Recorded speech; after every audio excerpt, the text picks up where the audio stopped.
I am in Los Angeles today with Mrs. Minnie Driver. Thanks for having a chat today. This week has been awesome. You sure know how to put on the weather for me. Yeah, it's nice, isn't it? It's gorgeous. It's about to get really bloody hot. I like it when it's like this, all springy and a bit cool still. You have come from London and transformed yourself from a jazz singer, working bar gigs 4 nights per week, to living the American dream. That's true. I did. I was a terrible waitress. Whenever I was like handing people their soup, I'd always put my thumb in the soup by mistake, and I got fired from all my waitressing jobs. So that's why I had to go and sing, which was brilliant and much nicer than being a waitress. And I really wanted to be a musician. And I was signed to Island Records when I was about 19 in a band, and it didn't really work out, and we got dropped from the label, and I was just trying to find another record deal when I got offered a part in this film Circle of Friends, and my whole life really took a bit of a turn. And then that movie did well over here, and I just came here for a weekend actually. I came to New York for a weekend with my mate, and I ended up never going home.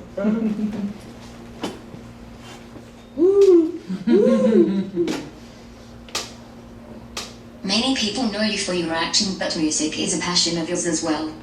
Your last album, Ask Me Dance, is titled due to the fact you remember standing at the side of the dance hall waiting for someone to ask you for a dance. What advice would you give to teenagers in particular that may need some encouragement to be themselves and may need help through these tough years? Oh, golly, well, I tell you what, I was not a swan. I was the ugly duckling, no doubt. I had a giant afro. Do you know what my nickname was at school? Slash. Slash was the guitar player in a band, and he had crazy hair like this. And the boys just didn't ask me to dance because I was really tall, and I think I was quite mouthy, and I think they thought of me as a friend and someone to kind of play sports with, not someone, you know, who was like a pretty girl. And the best thing I think is you can only ever just be yourself, can't you? And that's the only thing you can do. You shouldn't try and be something else just because that's what you see on, you know, you see some girl on social media who's contouring her nose and her face, and you think I'm supposed to look like that. It's nonsense. You have to be yourself, and you also have to, I think, you just don't, I mean, you would know better than I, but you never give up on your dream. You never go, no, it's impossible. It's all possible. Everything is possible. I believe that. Teenagehood is tough. What was the best and worst part of your teenage years?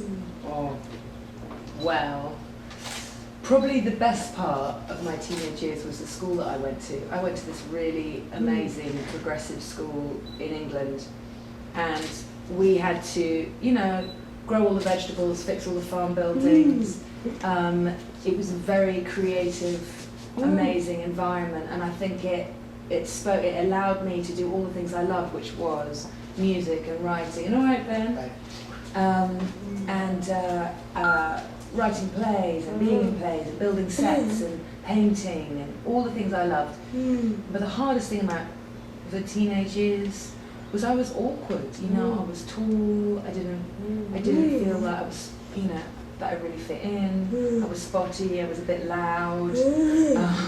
I couldn't quite find my way. But you know, the best thing was having a really loving family. Always saying, just keep on keeping on, and it'll probably come right in the end, which it did. Were you ever bullied as a kid, or had any experience with it? Yes, I was. I was bullied by one particular girl who came to our school when we were 9, and for 4 years, I was so much bigger than her. That's the thing about like psychology of bullying. I probably could have pushed her over on the first day, but I didn't think to. And it was a sort of a psychological. She could do things like she'd get the whole class to not speak to me for a week, and it was hard. And then a teacher came to me when I was about 12 and said, you have to stand up for yourself. He wasn't advocating violence, but he was saying, you have got to stand up and say, no, this is not okay. This is not okay for this to happen anymore. Which is exactly what I did, except I did punch her. I didn't mean to. I didn't go into negotiations meaning to do that, but that is what happened.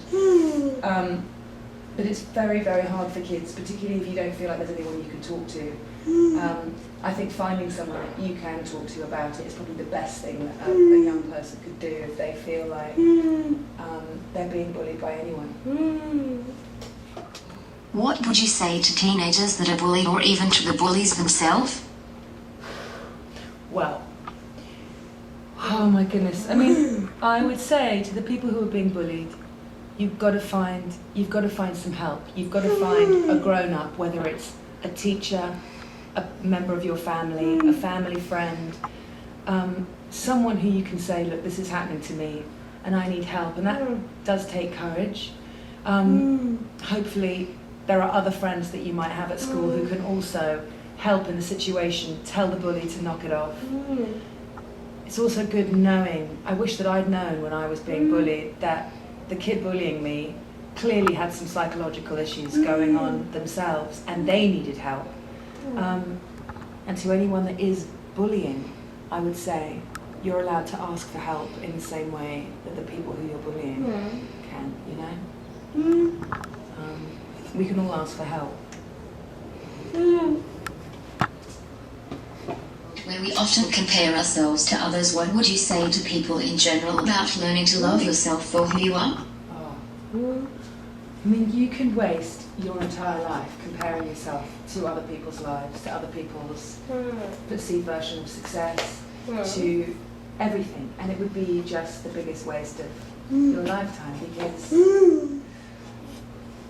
we can do so much with who we are. Why would we want to spend time wanting to be somebody else? Let other people inspire you, sure. Let them help you aspire to expand and to do more with your own life, but to somehow denigrate your own experience because you think it's not comparable to someone else's, I think is doing yourself a great disservice and is not an act of self-love, really. I know it's hard particularly when we're young and we look a particular way and we think, oh, we're meant to look like that, I'm not pretty enough, not tall enough, not thin enough, not anything enough, don't have the right clothes. You've got to follow your own path. I think the world is a lot better off if we embrace uniqueness and diversity. I want to have a chat to you now about your new TV series, Speechless. The story resonates with me as the lead character is nonverbal, and it highlights family dynamics that occur. Tell me a little about this series, your role and your character, and how you became involved in this.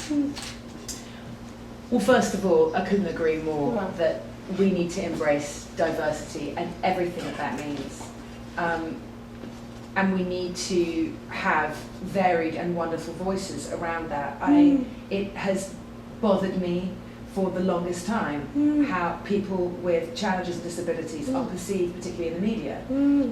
It's part of why I loved this show so much when I read it, because it is funny, it's touching, it's truthful.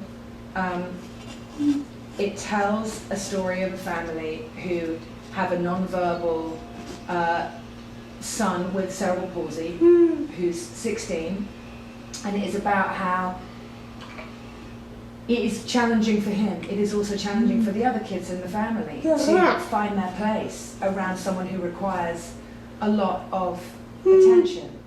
How do the parents figure that out?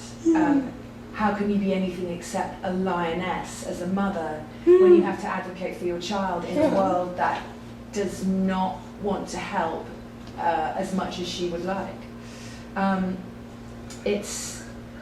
I feel like it's very truthful because it's not using the disability as to be humorous in and of itself, but rather circumstances are circumstances. They are what they are, and you get on and you live around them, and life goes on, and the humour and the tragedy and the drama and the interest, that all exists. So I think it's going to be really, really helpful for people to start seeing that we need to build bridges between our diversities, as opposed to separate ourselves out and live in our boxes. And I think that because it's on ABC, because it is on, which is, you know, an American network channel, it's